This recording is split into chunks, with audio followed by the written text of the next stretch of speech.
Commissioner. Tonight we're here for the 2020. I'm going to give you an overview of what the 2020 plan looks like. We have lots of staff here tonight that can answer any of your questions. City Manager Michael Bornstein is here tonight. I'd also like to recognize Commissioner Scott Maxwell from District 1. Welcome. So we're going to give you an overview, and then we'll come back and ask questions. So please hold your questions till the end. We also have visual maps up here. We invite you up afterwards to actually physically look at where your house is, and staff will tell you exactly what's going on around. This one's a little different than what I'm used to. Okay, what is 2020? 2020 is the quality of life program addressing potholes, paving, fire hydrants, sidewalks, traffic safety, drainage, water pressure, and jobs. How many people in the city, by show of hands, think that we have problems with our infrastructure? How many people think we should do something about our infrastructure? How many people like potholes? That was a trick question. This addresses all our infrastructure needs. Somebody asked me last night, is it going to do everything? No, it's not going to do everything. By all, I mean the most. We've identified the worst first. If you look on the website, you'll see that we started at over $100 million of needs in the city. We've narrowed it down. It's going to be a big price tag, $63.2 million, but we're going to show you what we're going to do for that. We've heard a lot of pros and cons. I'm going to try to, if you know me, I don't mince words. We're going to try to go over all the pros and cons tonight to show you exactly why we need this. We have not done infrastructure in over 40 years in the city. Last rainy season, you saw that. Everyone complained about potholes. Everyone. We heard exactly what you were saying. We've also talked to different districts, all the district commissioners and the mayor. We've gone over and over and over. So we've actually narrowed it down to worst first, most needed by district. Every district is a little different because of their needs. This District 3, you'll see that we have a lot of resurfacing because we have okay roads. But we still need resurfacing to address the potholes, the big dip that we had talked about. We've each been asked to go out into the districts and look at other needs, broken sidewalks, calmings. I've heard a lot of street calming from College Park area.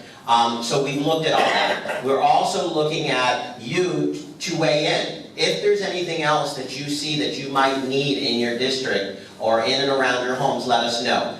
Briefly, before we move on, FPU has been working a lot in the city. I've heard from a lot of different people about they dug up my alley and they haven't come back. We were promised by FPU that they will come back and leave it, if not the same, if not better. But we have staff monitoring that. Carla White is our person that's monitoring that. So if you have anything, broken pipes, they dug up your sidewalk and didn't replace it, your front yard, I heard a couple minutes ago, please let me know. Call me, let the city know, and we'll make sure before they leave that we address all that. So moving on. Maybe. We made it to the sheet at the screen. Oh, maybe. Okay. How did we get here?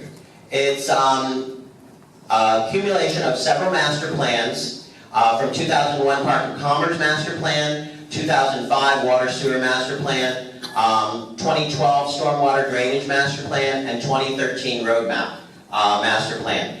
We've been working on this, and/or the city has been working on this for a long time, but there's never been funding. So tonight you're going to see ideas on how to fund it.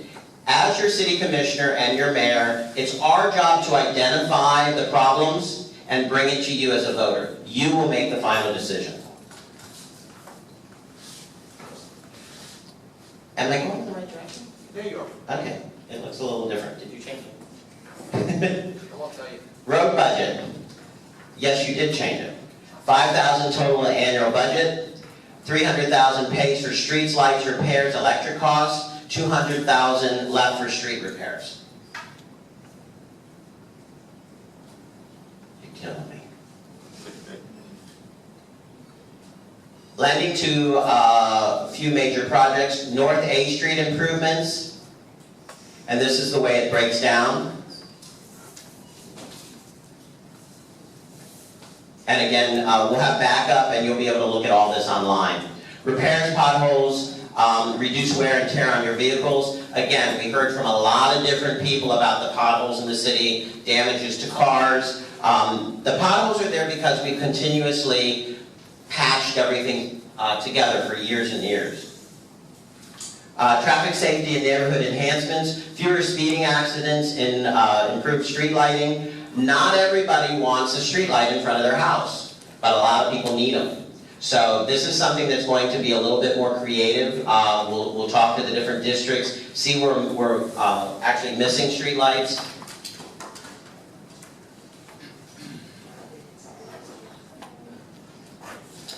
What's in it for you? You're killing me, people. You changed everything. Paving improvement, curbs appeal, fire hydrants, improved fire protection. We have over 170 missing fire hydrants in the city of Lake Worth. That's safety. That's a major, major safety issue. The state statute says that you should have a fire hydrant every 300 feet from anybody's home. We are missing them. If you look at this, this is every other street corner in the city of Lake Worth.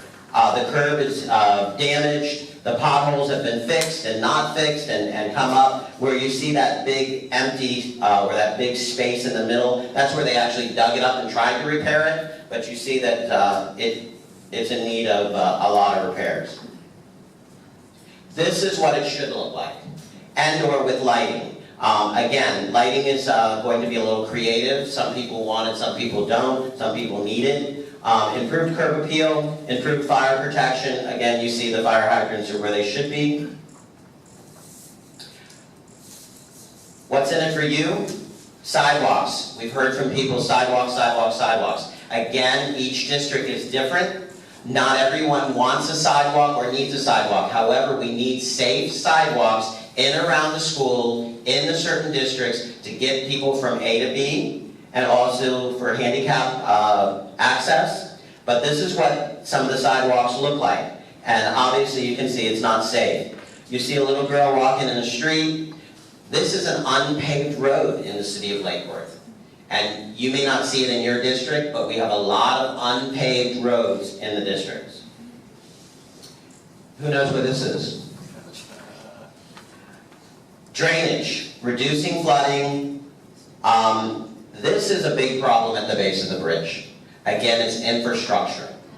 We have talked to Department of Transportation, DOT, and they're addressing some of the issues with backflow systems, so the water doesn't actually, at high tide, the water actually fills backwards, and if it rains, you get a lot more of this. So we need to fix both north and south with this program, but Department of Transportation is actually looking at helping us with those flooding needs.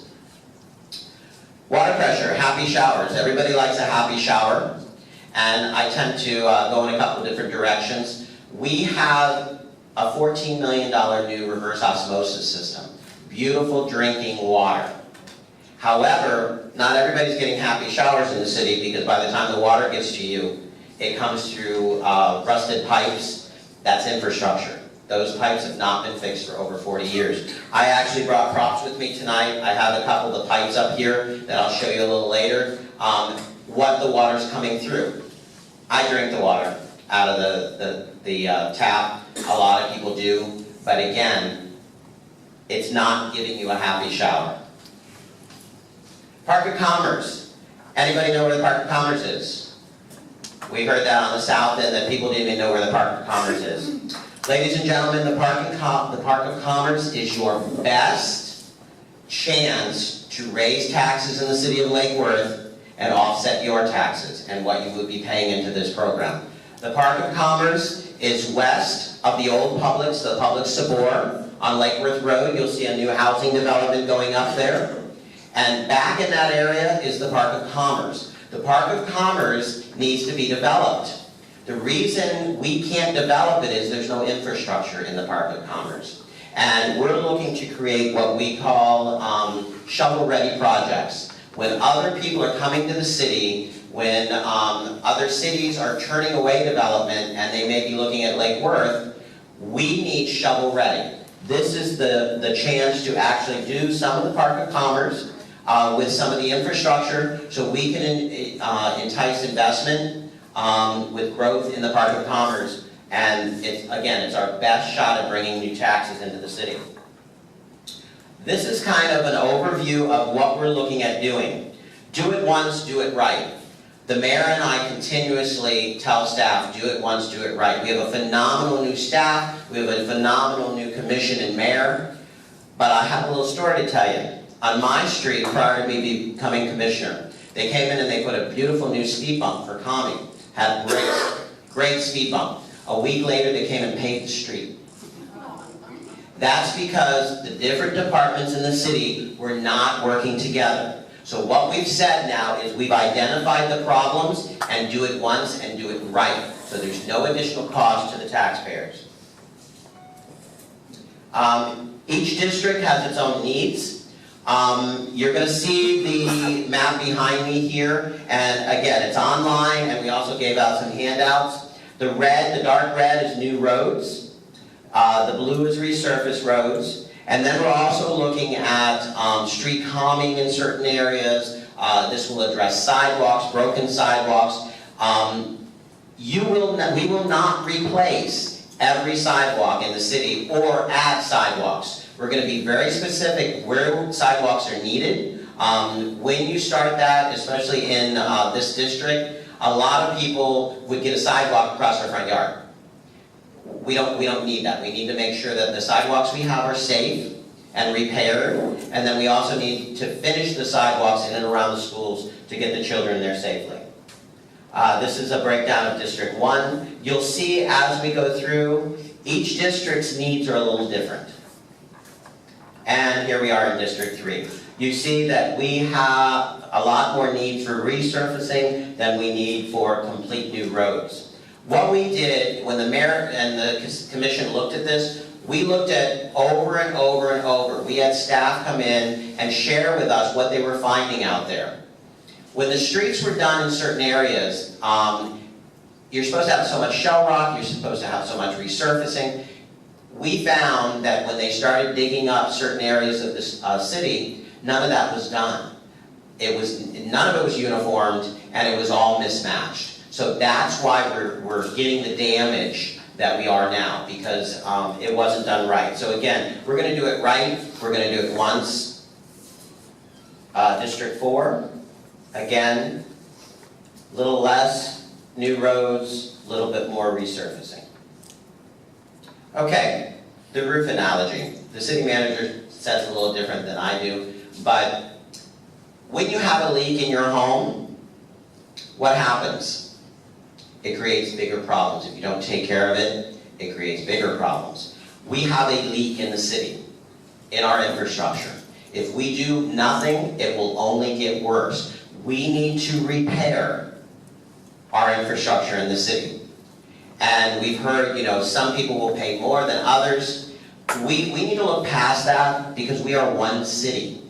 If you have multiple rooms and one room is leaking, you might be able to leave that room, but you're not fixing the problem. We need to fix the problem in the entire city. And this is the solutions we've come up with. What will it cost? And we've already been hit a little bit about how we broke this down. But again, homes with an assessed value of $75,000 is about a cup of coffee a day. I don't drink coffee, but I would be willing to give up my Pepsi. So it's a month. I mean a month, I'm sorry, a month. What did I say, a day? Yeah. Okay. I'll take that. Homes with an assessed value of $100,000 is about a burger a month. And again, as you can see, I like to eat burgers, and I would give up a burger. Homes with an assessed value of $200,000, one dinner out a month. And we kind of broke it down so it gives a little bit more facts to it, exactly what it's going to cost. And you'll be able to pull up your on top of your property value on your house, exactly what it's valued at, and this is after your homestead exemption. Total bond, we talked briefly about it, $63.2 million. Folks, it's a lot of money, but it needs to be done. Again, when we started at over $100 million, and we narrowed it down. Worst first, we tried to be very fair in every district gets a piece, and every district got heard as far as what they needed, what they had been complaining about for years, with potholes, with sidewalks. This is how it breaks down, the monthly impact based on the assessed value after homestead, and then the net taxable value. You probably heard that 64% of the citizens or taxable value homes in the city will not pay into this at all. That's true, because it's assessed on your home value. We looked at all options. You'll hear about other options that we may be able to take. This is physically the only legal option that we can look at. However, let me share with you, we haven't got the final numbers in yet. The end of May, we'll get the final numbers, but the taxable home value for the city of Lake Worth right now looks like it has gone up 8.2% in the last year. That's huge. These numbers are based on 4% increase. So if our taxable value continues to go up, what's going to happen is your home value that is assessed at a higher rate actually will even out, because these people will start coming up and have to pay something into the program. So don't let it discourage you, because everyone eventually will be paying something, I hope, as our taxes go up, as the taxable value goes up. And again, pros and cons. When you're selling your house, everybody wants your taxable value to be up. When you're not selling your house, you want to pay less taxes. But that's just how it works, In a perfect world, and we looked as a commission, we looked at assessments, we looked at other options where everyone would have to pay something into it. Just didn't work. So this is how it breaks down. And again, it's our option to bring it to you as the voters. It's up to you whether you want to vote for it or not.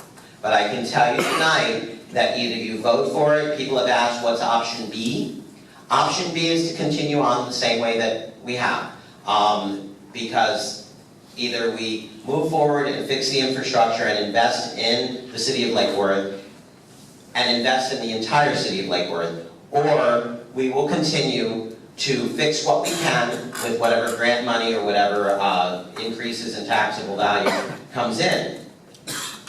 However, we have been marketing the city of Lake Worth, both in Tallahassee and Washington. Commissioner Maxwell and I were both in Washington lobbying for infrastructure funds. Staff is huge on looking for grants. There's some new Tiger grants coming down that are specifically for infrastructure. So we're actually going to work on this program. It's going to be 3 borrowings over a 5-year period. And we're going to borrow the first. If we get grant money or taxable value goes up, we won't have to borrow as much. So we will be looking at all options to offset the actual dollars that you will be voting on. In summary, Lake Worth 2020, infrastructure investment plans, increase in the property value base, improve quality of life for everyone, not just certain districts, address life safety issues, and it's a huge reboot for the city of Lake Worth. Requires approval by the voters. Again, it's our job to bring you the information. You have to vote.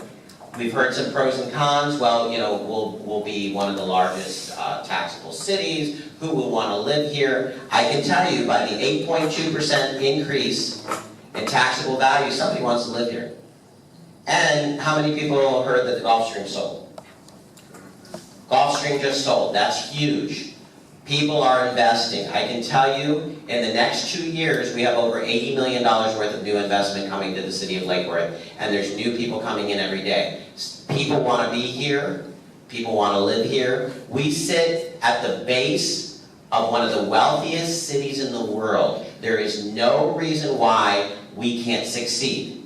But we've got to fix our problems, we've got to fix our infrastructure. Questions? If you have any additional questions after tonight, we've set up a hotline and you can actually email and we will actually answer your questions. Also, anything that you've heard tonight or an extension of will be on our website. We've got lots of staff here tonight. City Manager, Commissioner Maxwell will be happy to answer any questions, and we're going to go ahead and open that up. Yes. Commissioner, have you actually done the numbers for commercial property for assessments? Who's our commercial? As far as what the commercial property is going to spend into it? No, yes, the differences between the residential tax base and the commercial taxes. We didn't have a study. We saw a basic breakdown based on. It's based, the millage rate would be, you'd have to, it's 3.45. Yeah. We did have some breakdowns on how much, the different breakdowns and who would pay it, but we'll have to get that Well, information. the I don't reason know if I'm that's on. asking, just so we're clear about this, is, we don't, the commercial properties don't get a $50,000. Correct. So I was just looking to see if you had done a grid that shows what the taxable amount that the commercial properties are paying. We did have that, Could you one or put that two on the meetings. website, perhaps? Can we get that up if it's not already up? I don't, the staff's back there, I don't think that actually went up. Yes. Yeah, just to piggyback on that, as a business owner, we recognize that we have to invest in our community. And all businesses should think this way, that we are doing something for our city where our business is to make it better. I went on and did my work, to find out how much we would be paying, and it comes to about $125 a month for us to pay into. Now, there's a lot of businesses on Dixie Highway and throughout the city that they don't own their buildings. So they're going to have to, the landlords are going to possibly transfer that hit they're going to get, that charge onto their renters. And then consequently, will they have to pass that on to the customers?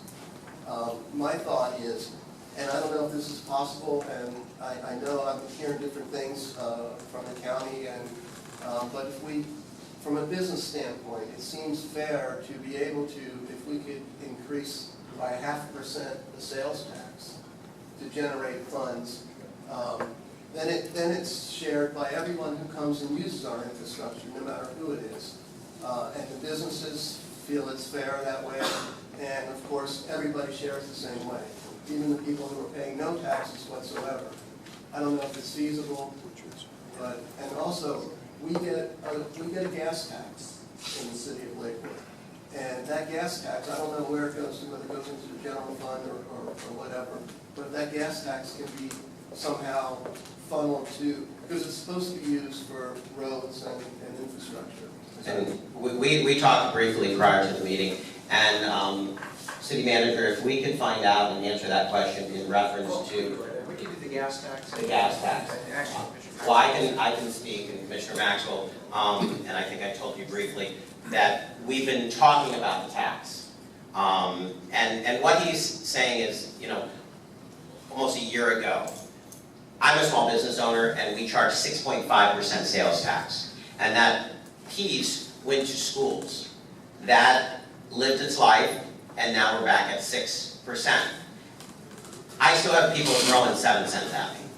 To them, that extra penny doesn't make a lot of difference. To us and to infrastructure, it means a lot. I know Commissioner Maxwell, if you want to speak a little bit, I know that he was working on it. I've been working with Shelley Vanna to try to get something passed in the county. Thank you. The Board of County Commissioners, I guess a month or so ago, took up the idea of potentially bringing to the voters a half-penny sales tax to deal specifically with infrastructure. It was brought up, I believe, in a workshop format, and it died with a 4-3 vote. The County Commission did not want to move forward with it. At the League of Cities level, Palm Beach County League of Cities, we're taking that issue up and we're going to be addressing that issue for the next several months. We're going to try to see what type of support we can garner from all the cities in Palm Beach County, the 38 municipalities, and see if there's a way that we can go back to the county commission and have them reconsider the half-penny sales tax. But let me tell you what a half-penny sales tax represents to the city of Lake Worth in terms of annual revenue. A half-penny sales tax, based on their most recent calculations, would yield about $2.4 to $2.6 million annually for the city of Lake Worth. Now, the city manager made... It was for only 3 years, I think. What was there a sunset clause? Okay. The city manager may want to stick a pencil in my eye for saying this, but if we were to somehow go down that path and generate that revenue, and perhaps a longer term than just the 3 years, there could be a potential that that money could be leveraged, against some sort of a revenue bond or something. But that, again, that is so far remote, that's such a remote possibility right now. We really shouldn't be talking about it. But to your question, that issue of half-penny sales tax has been brought up. The county commission at this point has shot it down. We're going to try to bring it back up and see if we can possibly. Can the city do it individually? It has to be county. No, it has to be, it's a state statute governs that. And if I could just, there's not a lot of support, it seems right now, countywide for that issue, so it would have to go before the voters of the entire county. As far as the gas tax that we do receive, that goes into the road fund. You saw the figure that Commissioner Amoroso pulled up there, said we spend just over $500,000 to maintain the street fund. Most of that money actually gets used to pay the electric for the street lighting. Almost $300,000 of that fund goes for street lighting to light the streets. So what you're dealing with is basically a couple $100,000 a year that we put into fixing potholes. And at that rate, with the budget, that's all we're going to have for a long time. And that's why we were looking at fixing the roads and getting ahead of the curve and then coming up with the maintenance plan 5 years down the road. Can you please explain to us why you commissioners think it appropriate to burden our generation of tax-paying homeowners with a 30-year debt to pay for the last 50 years of neglect of our roads and infrastructure for a future 100 years from now that none of us will be here to enjoy, a few of us? And also, why would you rather get a huge amount of taxpayers' expense?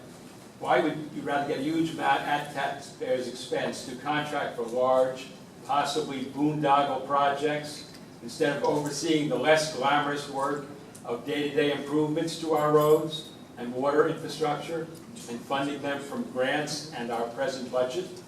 In 2007, City Manager Boyer prepared a map of our roads indicating which were most in need of installation, repair, or replacement. And a water supervisor told me last week that they are aware of which pipes are most in need of replacement. Do you think that adding $1,000 to several $1,000s to the annual tax bill of homeowners east of Federal Highway who already pay the highest taxes in Palm Beach County, tax rate that is, in Palm Beach County, and raising our water rates by as much as 16%, will encourage people to invest in homes or businesses here, or make them look elsewhere for more affordable, better-run municipalities? I'll handle that one. Thank you. Let me answer the issue of the water system and the utilities. The $63.5 million that would be part of the GO bond is mainly for road work. The utility funds, and specifically the water fund, has a lot of money already saved up to execute the master plans that were done in 2005. The total program's almost $83 million. What we're asking to borrow is just mainly for the roads. So the money is already there, and we're already in the process of executing the designs to do the water work.